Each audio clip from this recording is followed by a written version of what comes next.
The MS Orion was tied up at Savannah, Georgia.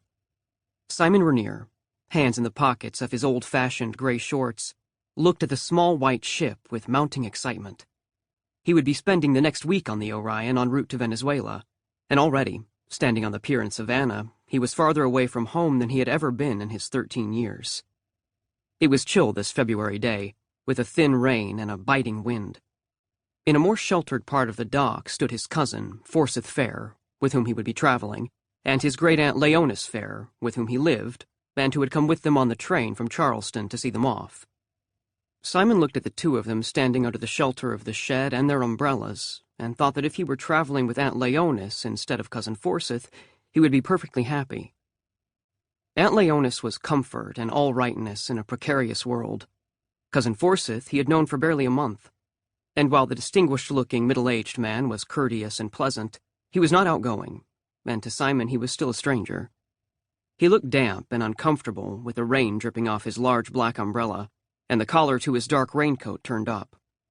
Even the corners of his wax mustache seemed to droop. The old woman, on the other hand, stood straight as an arrow, unperturbed by the downpour. "Can't you come too?" Simon had begged her.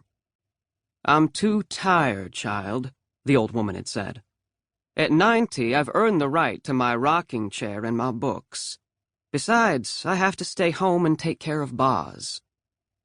The old dog, in pointer years, was almost as old as Aunt Leonis. His proud skeleton showed under the still glossy, liver-spotted body, and Simon felt a tightening of his stomach muscles as he realized that the old hound might not be there when he returned. He turned his face into the rain and moved farther away from Aunt Leonis and Cousin Forsyth, past the gangplank of the Orion, and on down the dock. All around him was activity, the tall yellow arms of the Orion swinging sacks of seed and grain and rice up onto the ship to be stored in the hold. Simon watched in fascination as a large station wagon was carefully hoisted up from the dock, swung loose for a moment high in the air, then was lowered gently onto the foredeck. On the aft deck stood the passengers who had already embarked at Brooklyn or Baltimore, eagerly watching the business of loading the freighter. A few of them waved at him, and he waved shyly back. Then he turned to watch the orange forklifts buzzing rapidly up and down the dock, the two long tines of their forks fitting neatly into the small wooden platforms onto which bags and bales were piled. Great yellow arms swung out from the Orion, dropping heavy ropes which were looped around sacks and platform. The crane raised its burden to the ship's foredeck, and the highly mobile forklift darted away, moving far more easily than an ordinary tractor, turning on a dime to reach for another load. The sailor managing the long-angled pincers from his glassed-in cab high up on the Orion swung the bags and sacks with easy accuracy. Everywhere was bustle, and men's shouting, and the smell of wet wood and the salt wind from the sea. Simon would be almost sorry when they boarded, so fascinating was the loading procedure. He jumped as he heard a horn, and a Land Rover drove onto the dock, full of children who kept piling out, like clowns out of a car at the circus. Simon found it difficult to keep count, but it appeared to be a mother and father and 7 children.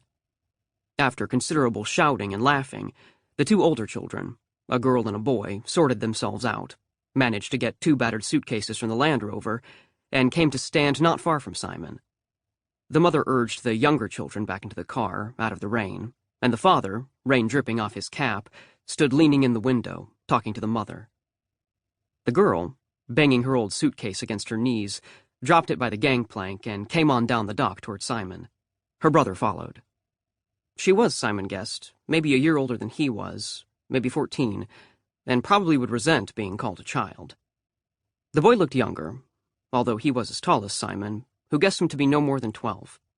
Both brother and sister wore yellow slickers and sou'westers, and were considerably drier than Simon, whose fair hair was slicked wetly to his head. "Hello," the girl said. "Are you going on the Orion?" Her accent was not quite foreign, but it was certainly more precise than the soft southern speech Simon was accustomed to hearing.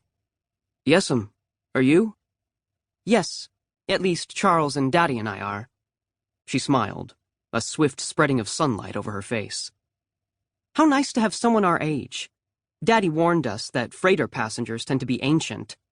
I'm Polly O'Keefe, pronounced Polly but spelled with 1 L. I'm 14. And this is my brother Charles. He's 12. So he had been right.